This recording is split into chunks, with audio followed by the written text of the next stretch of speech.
Hello everyone, welcome back to my YouTube channel SSC school, जहां आपकी study को बहुत ही ज़्यादा आसान बनाने के साथ साथ आपका क्विक रिवीजन कराया जाता है ताकि आपकी कम समय में ज़्यादा चीज़ें तैयार हो पाएँ। तो चलिए आज अपने सेशन को स्टार्ट करते हैं। जो आज बहुत इंपॉर्टेंट मैं आपको पढ़ाने वाली हूँ, देख लीजिए मैंने पहले ही लिख रखा है कि हिस्ट्री क्रोनोलॉजी के बारे में आज बात करूँगी। और मतलब कालक्रम, क्रोनोलॉजी का मतलब होता है कालक्रम की आपसे आज की क्लास होगी हमारी इसी पे बेस्ड होगी। और किस पे बेस्ड होगी? हिस्ट्री का मतलब बहुत ब्रॉड होता है, ठीक है, बहुत सारी चीज़ें, तीन पार्ट्स में हिस्ट्री हमारी डिवाइडेड है। तो उसमें से आज हम बात करने वाले हैं राष्ट्रीय आंदोलन के बारे में। आपको ये बात पता है कि ये बहुत ज़्यादा इंपॉर्टेंट टॉपिक है।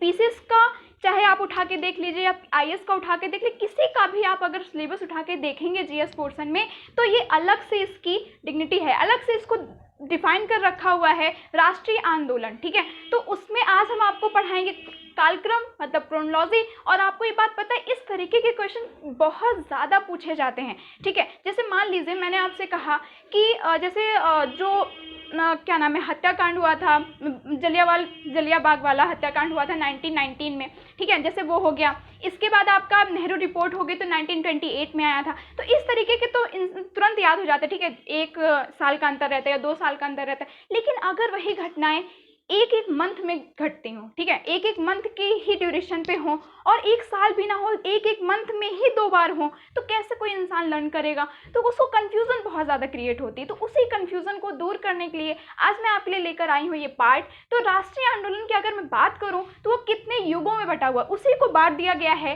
तो देखिए जैसे गांधीवादी युग है फर्स्ट, ठीक है, उसका क्या है कालक्रम 1919 से लेकर 29 तक है। इसके बाद गांधीवादी युग 2 जो है सेकेंड है वो 1929 से लेकर 39 तक है। और इसके बाद गांधीवादी युग थर्ड है 1939 to 49 है। तो उसमें जितने मैंने युगों में इसको बांट रखा है, तो उसका आज मैं आपको पढ़ाने वाली हूँ सेकेंड वाला, ठीक है। सेकेंड वाला मैंने क्यों चूज़ किया है? बिकॉज इसके जो कालक्रम है ना, इसकी जो क्रोनोलॉजी बहुत ज़्यादा नियरेस्ट है, बहुत ज़्यादा, इतना ज़्यादा नियरेस्ट है कि एक एक मंथ के ड्यूरेशन पे ही हैं चीज़ें, ठीक है। तो एक एक ईयर पे भी नहीं है, एक एक मंथ के ड्यूरेशन पे हैं। तो ये याद करने में बहुत ज़्यादा प्रॉब्लम होती है, बहुत ज़्यादा प्रॉब्लम होती है। इसके बाद इसीलिए मैं आज आपको ये पढ़ाऊँगी। इसके बाद नेक्स्ट हमारी जो वीडियो होगी वो इसी के बेसिस पे होगी, थर्ड वाले पे होगी, क्योंकि एक वीडियो में अगर मैं कंप्लीट कराऊंगी तो वीडियो बहुत ज़्यादा लंबी हो जाएगी और आपको भी बोरिंग महसूस होगा। इसलिए मैंने सोचा कि इसको पार्ट वाइज में कंप्लीट कर दूँगी। तो इसका ये पार्ट 1 होगा, ठीक है। ये क्या होगा? ये पार्ट 1 होगा जिसमें आपको पढ़ाया जाएगा सिर्फ और सिर्फ सेकंड वाला, ठीक है। क्या पढ़ाया जाएगा? सेकंड वाला पढ़ाया जाएगा। तो चलिए अपने सेकंड वाले की क्रोनोलॉजी स्टार्ट करते हैं, ठीक है। आपके सामने जितनी भी चीज़ें मैं आपको लिखूँ वो आप अच्छे से देखते रहिएगा, ठीक है। मैं आपको डेट वाइज सारी चीज़ें कंप्लीट कराऊंगी, ठीक है। तो चलिए जैसा कि देखिए मैंने आज स्टार्ट कर दिया है सारी इतनी, तो मैंने छोटी छोटी आपको क्रोनोलॉजी पूरी पढ़ा रही हूँ। देखिए तो देखिए मैंने आपके सामने इसलिए लिख रखा है क्योंकि आपका डाटा भी ख़राब ना हो, आपका टाइम भी ख़राब ना हो। बस मैं आपको यहाँ पर डिक्टेट करती जाऊँगी, समझाती जाऊँगी कि किस तरीके से क्रोनोलॉजी है और कैसे कैसे किस तरीके से आपको लिंक करना है चीज़ों को, ठीक है। आप जैसे कोई स्टोरी पढ़ते हैं तो स्टोरी कैसे अच्छी लगने लग जाती है, क्योंकि हम लोग उसको लिंक करते हैं, उसके सारे कैरेक्टर्स को लिंक कर करके पढ़ते हैं कि अच्छा ये इससे रिलेटेड, इसके बाद ये आया, इसके बाद ये आया, ठीक है। तो घटनाएं इस तरीके से हमको हिस्ट्री में लर्न करनी पड़ेंगी, नहीं तो हम लोगों को कंफ्यूजन के अलावा और कुछ नहीं मिलने वाला, क्योंकि हिस्ट्री ऐसी है ही, इतना ब्रॉड है, ठीक है। और इतना हर बार पेपर में आना ही आना है। इसके 1-2 क्वेश्चन है फिर भी वो कंफ्यूजन दे ही देते हैं। तो इसलिए हम लोगों को, तो मैं आपको यहाँ पे लिंक वाइज सारी चीज़ें पढ़ा रही हूँ कि किस तरीके से क्या। देखिए पहला लिखा हुआ है इसके अकॉर्डिंग है गांधीवादी जो युग है उसका मैंने बता रखा था कि 1929 to 1939 था, ठीक है। तो 29 से ये स्टार्ट हो जाता है। तो 29 में सबसे खास बात ये है कि 1929 का सबसे इम्पॉर्टेंट क्या हुआ था? लाहौर अधिवेशन हुआ था, ठीक है। ये क्वेश्चन आया भी है कई बार, अभी पेट का एग्जाम हुआ था उसमें ये क्वेश्चन पूछा गया था, ठीक है। तो 1929 में सबसे इम्पॉर्टेंट है कि 1929 में लाहौर अधिवेशन हुआ था। और इसकी अध्यक्षता किसने की थी? इसकी अध्यक्षता की थी पंडित जवाहरलाल नेहरू ने, ठीक है, पंडित जवाहरलाल नेहरू ने की थी। और इसमें एक इम्पॉर्टेंट बात भी थी कि इसमें पूर्ण स्वराज का प्रस्ताव पारित हो गया था, मतलब घोषित कर दिया गया था कि हमें पूर्ण स्वराज चाहिए। तो ये इंपॉर्टेंट है, ये ध्यान रखिएगा किसमें पूर्ण स्वराज का प्रस्ताव पारित हो गया था, घोषणा कर दी गई थी 1929 लाहौर अधिवेशन में। और किसने की थी? ये पंडित जवाहरलाल नेहरू ने की थी। और ठीक है ये चीज़ तो यहाँ से स्टार्ट। तो इसके बाद हुआ क्या कि जो सरकार थी, मतलब जो अंग्रेज थे उनकी सरकार उस समय चल रही थी, तो उनके सामने जब बातें आने लगी कि उनको कि भारतीयों को पूर्ण स्वराज चाहिए, तो उन्होंने कहा कि हम तो नहीं मानेंगे, हम तो नहीं देंगे आपको पूर्ण स्वराज, ठीक है। तो उससे हुआ क्या, जो गांधी जी थे, गांधी जी ने बोला कि अगर आप हमारी बातों को हम नहीं मानेंगे, ठीक है, तो हम आपके सामने 11 सूत्री मांगे रखी उन्होंने कि आप 11 चीज मांगे रखी कि मुझे ये हम लोगों को ये सब चाहिए, आप अपनी सरकार चलाते रहिए, बाकी हमें हमारा हक तो दे दीजिए, ठीक है। तो उन्होंने 11 सूत्री मांगे रखी थी। किसने, ये भी क्वेश्चन आया है कि किसने 11 सूत्री मांगे रखी थी, किसके सामने, उस समय पे कौन वायसराय था? इरविन उस समय पे वायसराय थे, ठीक है। कब की बात है? 1930 की बात है, याद रखिएगा 1930 की बात है। उस समय पे वायसराय कौन थे? इरविन वायसराय थे, ठीक है। तो उस समय पे जब 11 सूत्री मांगे रखी गई हैं तो उसके उन्होंने, गांधी जी ने कहा कि अगर आप हमारी मांगे नहीं स्वीकार करेंगे, नहीं मानेंगे, तो हम सबने अयोध्या आंदोलन प्रारंभ कर देंगे, ठीक है। अयोध्या का मतलब ही होता है कि बात ना मानना, ठीक है। कोई भी आदेश आप दोगे तो हम लोग क्या कर देंगे? नहीं मानेंगे, स्ट्राइक कर देंगे, ठीक है। तो उन्होंने ये बात बोल दी, उन्होंने धमकी कह सकते हैं हम लोग कि हम लोगों ने उनको क्या दे दी? धमकी दे दी थी कि ये स्टार्ट हुआ था फेब 1930 में। कब स्टार्ट हुआ था? फेब 1930 में। क्वेश्चन पूछा गया है, याद रखिएगा। आपको इससे ज्यादा ध्यान रखना है, इस पर, किस पे याद रखना है? मंथ पे ज्यादा ध्यान रखना है। ईयर तो इंसान लर्न ही कर लेता है कि 1930 या 1931 है, बट मंथ में बहुत कंफ्यूजन होती है। मैंने इस क्रोनोलॉजी को इसलिए आपके सामने लेकर आई हूँ बिकॉज इसमें मंथों का बहुत खेल है, ठीक है। मंथ अगर आप भूल गए तो सारी चीजें खत्म हो जाएगी। तो कब स्टार्ट हुआ था? फरवरी में स्टार्ट हुआ था, 1930 में स्टार्ट हुआ था। नेक्स्ट इसके बाद, इसके ही बाद, ठीक है, इसके बाद ही सारा कार्रवाई स्टार्ट हुआ गांधी जी का, ठीक है। इसी के अंतर्गत जितनी भी चीजें चलाई उन्होंने वो इसी के ही अंतर्गत चलती रही। इसके बाद स्टार्ट हुआ था नमक सत्याग्रह। नमक सत्याग्रह जिसमें उन्होंने नमक कर के विरुद्ध लड़ाई लड़ी थी और उसका नमक उन्होंने बना के नमक कर को तोड़ा था, ठीक है, कर हटाया था। तो इसको क्या कहते हैं? ये फेमस है डांडी मार्च बोलते हैं। इसका दूसरा नाम है नमक सत्याग्रह। तो ध्यान रखिएगा, चाहे डांडी मार्च है या फिर नमक सत्याग्रह, बात एक ही है। उसका डेट क्या है? 12 मार्च 6 अप्रैल 1930, ठीक है, ये याद रखिएगा। जब 11 सूत्री मांगे रखी गई थी, जब इसको इसकी धमकी दी गई थी, तो उनसे बोला गया था कि आपको 31 जनवरी 1930 तक, 31 जन 1930 तक का वक्त दिया जा रहा है। अगर आप तब तक हमारी बात नहीं माने तो हम ये आंदोलन प्रारंभ कर देंगे। और उन्होंने इनकार कर दिया कि हम आपकी बात नहीं मानेंगे, तो उन्होंने ये प्रारंभ कर दिया। प्रारंभ कब हुआ था? फेब में स्टार्ट हुआ था। इसके अंतर्गत उन्होंने कर जो लगाया था उसके, फिर इसके नमक सत्याग्रह स्टार्ट हुआ था 12 मार्च से लेके 6 अप्रैल 1930 से लेकर। ये आपको डेट याद होनी चाहिए कि 12 से 6 है। क्लियर है? ध्यान रखिएगा इस बात को, ठीक। ओके, चलिए नेक्स्ट है हमारा प्रथम गोलमेज सम्मेलन। वेरी इंपॉर्टेंट है। प्रथम गोलमेज सम्मेलन क्यों किया गया था? जो साइमन कमीशन आया था इंडिया, ठीक है, साइमन कमीशन कब इंडिया आया था? 1928 में आया था। याद रखिएगा, ये मैं आपको पढ़ाऊंगी जब आपको मैं गांधीवादी युग फर्स्ट पढ़ाऊंगी, इसमें क्रोनोलॉजी है ये, ठीक है। तो 1928 में जो साइमन कमीशन आया था, उसी ने अपनी क्या रिपोर्ट सौंपी थी, उसी पे ही बहस करने के लिए, उसी रिपोर्ट पे ध्यान मतलब आकर्षित करने के लिए कि इसमें क्या क्या चीज़ें दी गई हैं, क्या भारत के पक्ष में है, क्या सही नहीं है, तो उस पर बात करने के लिए लंदन में, ठीक है, लंदन में गोलमेज सम्मेलन रखा गया था, राउंड टेबल कॉन्फ्रेंस, ठीक है, याद रखिएगा। तो ये कब कब हुआ था? ये 12 नवंबर 1930, समझ रहे हैं? यहाँ 1930 फेब की बात हो गई, यहाँ मार्च हो गया 1930 चल रहा है, यहाँ नवंबर हो गया 1930 चल रहा है, ठीक है। लास्ट में हम लोग आ चुके हैं 1930 के। 12 नवंबर 1930 से लेके 10 जनवरी 1931 तक हम लोग एंटर कर चुके हैं 31 पे, ठीक है, 1931 पे हम लोग एंटर कर चुके हैं। बट याद रखिएगा कब तक चला था ये? 12 नवंबर से लेके 10 जनवरी तक, ठीक है। चलिए, इसके बाद फिर आता है गांधी इरविन समझौता। अभी जो मैं आपको बता रही थी कि 11 सूत्री मांगे थी जो गांधी जी ने रखी थी, जिसको धमकी दी थी कि हमको आप इसको मान लीजिए वरना हम अवज्ञा आंदोलन कर देंगे। तो इसके इसी के हुई 11 सूत्री मांगों पे ही गांधी इरविन समझौता हुआ था। और ये समझौता का जो प्लेस था वो था दिल्ली, ठीक है, दिल्ली था, इसीलिए इसको दूसरे नाम से भी जाना जाता है, दिल्ली समझौता। तो क्वेश्चन इस तरीके से आते हैं कि दिल्ली समझौता कब हुआ था या फिर गांधी इरविन समझौता कब हुआ था? बात एक ही है, आप कंफ्यूजन मत क्रिएट कीजिएगा, इसलिए मैंने दोनों लिख रखा है, ठीक है। इसकी डेट क्या है? 5 मार्च 1931। क्लियर है? ये चीज ध्यान रखिएगा। मैंने आपको बताया कि मंथ पे ध्यान दीजिएगा, मंथ पे, ईयर से ज्यादा मंथ पे ध्यान दीजिएगा। तो प्रथम गोलमेज सम्मेलन के बाद क्या हुआ था? गांधी इरविन समझौता हुआ था। कब हुआ था? 5 मार्च 1931। ओके, चलिए आगे चलते हैं, ठीक है। चलिए, तो ये हमारे, इसके बाद मैंने आपको लास्ट पढ़ाया था कि पूना समझौता। पूना समझौता के बाद हमारे जो ये डेट आती है 23 मार्च 1931। ठीक है, आपको ये डेट बहुत अच्छे से याद भी होगी कि भगत सिंह, राजदेव और सुखदेव जी को यहाँ पे फांसी की सज़ा सुनाई गई थी, फांसी हुई थी इसमें। तो इसलिए मैंने ये डेट लिख दी है कि शायद आपके एग्जाम में क्रोनोलॉजी में इस तरीके से चीज़ें बीच में ही दे देते हैं, तो आपको ये डेट याद होनी चाहिए और ये किसके बीच पड़ती है ये भी आपको याद होना चाहिए, इसलिए मैंने इसको लिख दिया है। ठीक है, इसके बाद आता है कराची अधिवेशन।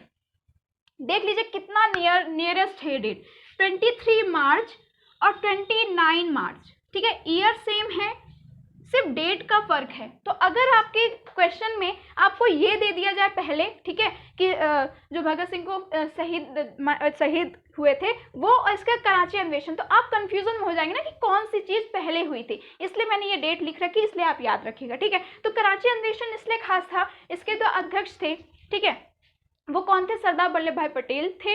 इन्होंने इसमें हुआ क्या था कि मौलिक अधिकारों के लिए प्रस्ताव पारित हुआ था।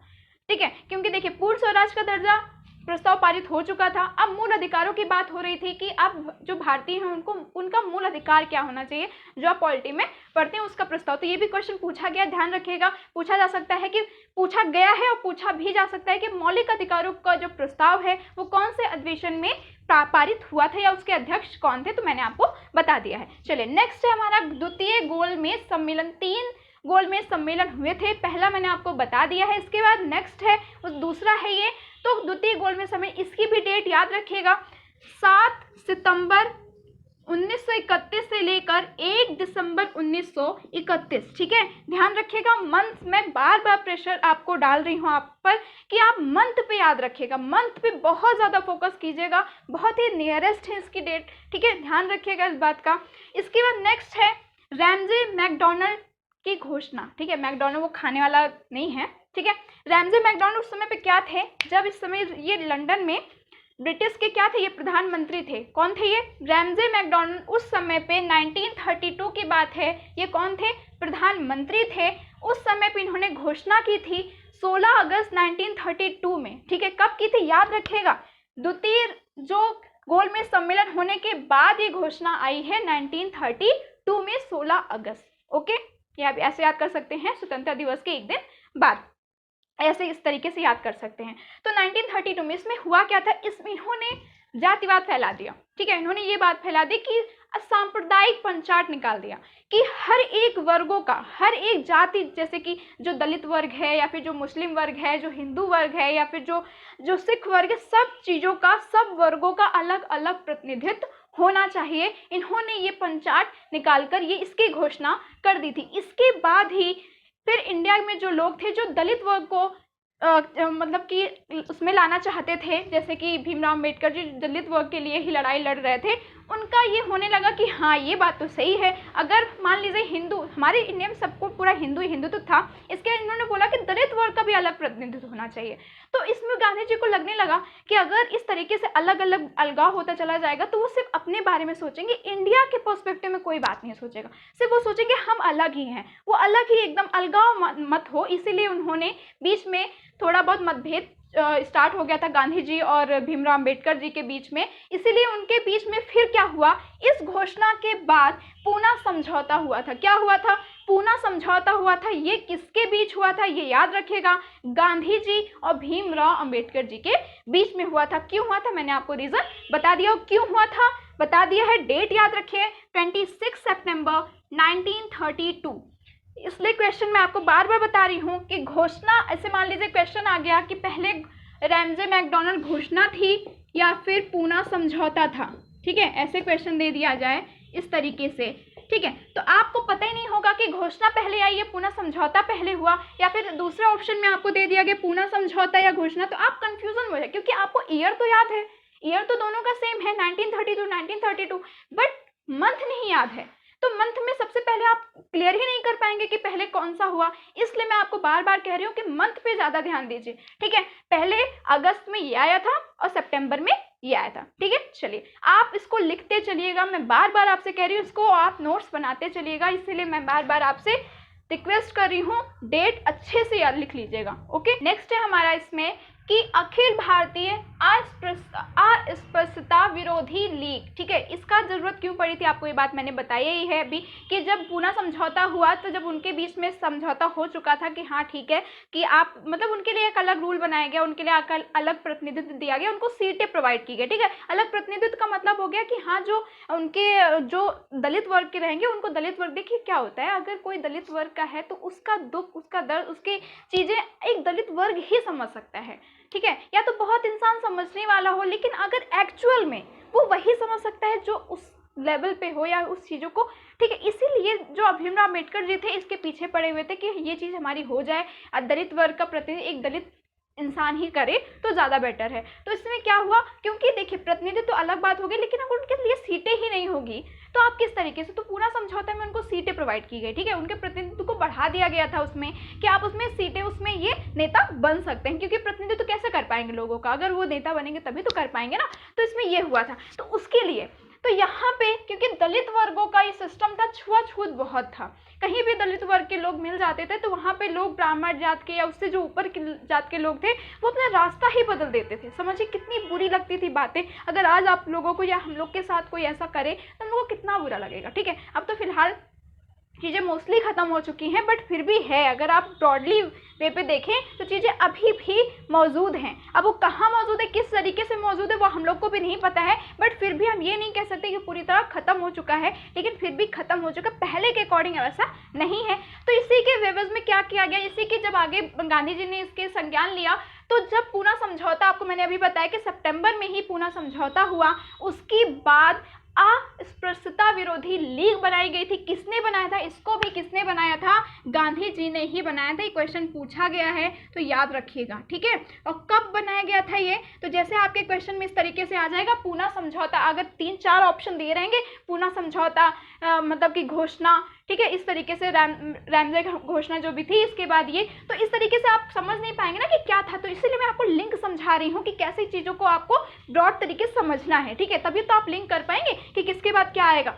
तो इसके बाद जब इसके बाद समझौता हो गया तो इन्होंने छुआछूत को दूर करने के लिए विरोधी लीग, विरोधी का मतलब हो गया कि छुआछूत को हटाना है, तो उन्होंने इसके गांधी जी ने इसको बनाया था। और कब बनाया था, सितंबर को ही बनाया था, क्योंकि पूरा समझौता भी हमारा सितंबर में हुआ था, इसके बाद आएगा, इसलिए ये क्रोनोलॉजी याद रखिएगा, ठीक है। चलिए, ये भी सितंबर 30, 1932 की ही बात है। चलिए नेक्स्ट है, इसके बाद हमारा तृतीय गोलमेज सम्मेलन। इसके पहले आप थोड़ा सा इसको देख लीजिए, क्योंकि क्वेश्चन ये भी आया है कि द्वितीय सविनय अयोग्य आंदोलन, ठीक है। जो प्रथम, सबसे पहले मैंने क्रोनोलॉजी स्टार्ट ही की थी, तो स्टार्टिंग में मैंने बताया था सविनय अयोग्य आंदोलन वो प्रथम था, ये द्वितीय फिर से बाद स्टार्ट हुआ था, वो खत्म कर दिया गया, इसका फिर से स्टार्ट किया गया। वो कब किया गया था, शुरू हुआ था 1 जनवरी 1932 को, 1 जनवरी 1932 को स्टार्ट हुआ था, ठीक है। स्थगित किया गया था मई 1933 में, इसके बाद फिर वापस ले लिया गया अप्रैल 1934 को। तो इसके बारे में भी थोड़ा सा याद रख लीजिए, थोड़ा क्या इसको याद रख लीजिएगा ना, कुछ तो शुरू वाला जरूर याद कर लीजिएगा, ठीक है। यही क्रोनोलॉजी में लगा लीजिएगा, आपने नोट्स बनाए होंगे तो आपको क्लियर होगा, ठीक है। चलिए, तो यहाँ पे सबसे लास्ट गोल में सम्मेलन था, ये तृतीय था, ये कब हुआ था, ये हुआ था 17 नवंबर 1932 में। कब हुआ था, 17 नवंबर 1932 में। चलिए, 1932 के सारे खत्म हो गए। अब आते हैं नेक्स्ट है हमारा हरिजन यात्रा, ये कब हुई थी, 7 नवंबर 1933 है। अब ईयर वाले आ चुके हैं, अब ये जो नियरेस्ट है वो खत्म हो चुका है, अब ईयर वाले याद आए हैं, ध्यान रखिएगा। हरिजन यात्रा किसने करवाई थी, ये हरिजन का मतलब जो दलित वर्ग था, ठीक है, हरिजन, उनके लोग हरिजन बोलते हैं, तो हरिजन का यहाँ पे मतलब है भगवान के जन जिनको, ठीक है। ये आदर सम्मान प्रकट किया गया था गांधी जी के द्वारा, ताकि जो छुआछूत है वो समाप्त हो पाए, ठीक है। तो हरिजन यात्रा स्टार्ट हुई 7 नवंबर 1933 को। इसके बाद नेक्स्ट है हमारा लखनऊ अधिवेशन, 12 से 14 अप्रैल 1936 को। इसके बाद है फैजपुर अधिवेशन, 27 से 28 दिसंबर 1936 को। तो जैसे इधर देखिए, ये सेम है आपके, ठीक है, सेम है आपके ये ईयर। तो इसमें कन्फ्यूजन हो सकता है कि पहले अधिवेशन कौन आया था, लखनऊ हुआ था या फैजपुर हुआ था। क्यों, आपको ये बात पता है कि जो भारतीय राष्ट्रीय कांग्रेस है उसके ईयर बाई अधिवेशन हुआ करते, लेकिन विशेष अधिवेशन कुछ हुआ करते थे, वो ये है। तो जो फैजपुर अधिवेशन है वो विशेष अधिवेशन है, ठीक है। और ये जो ईयर वाला है, साल में एक बार जो हुआ करता, तो वो ये वाला है। तो दोनों की अध्यक्षता किसने की थी, दोनों की जो अध्यक्षता है वो की थी किसने, पंडित जवाहरलाल नेहरू ने, तो मैं नेहरू लिख दे रही हूँ, आप इसको याद रखिएगा। किसने की थी? नेहरू जी ने की थी, ठीक है, पंडित जवाहरलाल नेहरू ने की थी, इस चीज को याद रखिए। चलिए नेक्स्ट है, इसी छोटे छोटे जो आपको मैंने बताया जो इंपॉर्टेंट ज्यादा है वो आपको याद रखने।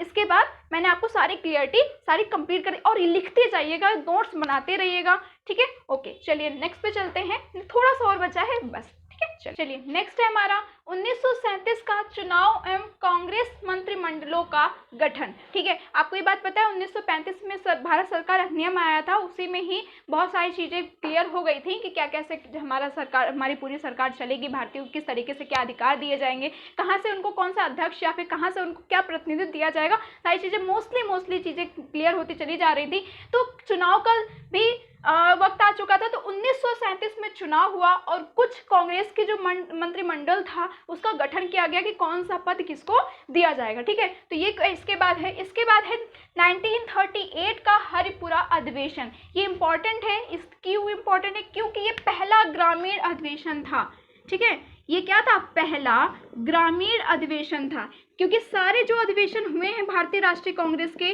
वो सारे के सारे शहरों में हुए हैं, ठीक है। कोई कलकत्ता में, कोई मद्रास में, कोई चेन्नई में, इस तरीके से हुए हैं, कोई कानपुर में भी हुआ है, ठीक है, याद रखिएगा। तो पहला ग्रामीण कहाँ पे हो? सबसे पहले ध्यान रखिएगा, सबसे पहला ग्रामीण अधिवेशन है, या फिर आखिरी कह सकते हैं, या फिर आखिरी नहीं कह सकते, कोई भी हुआ होगा, क्योंकि मोस्टली जो इंपॉर्टेंट है वही हम लोग पढ़ते हैं। तो पहला ग्रामीण अधिवेशन क्या हुआ था? हरिपुरा में हुआ था, और इसकी अध्यक्षता किसने की थी? ये भी इंपॉर्टेंट है, पहला ग्रामीण तो है ही इंपॉर्टेंट, इसकी अध्यक्षता की थी बोस जी ने, सुभाष चंद्र बोस, ठीक है। कौन थे? सुभाष चंद्र बोस,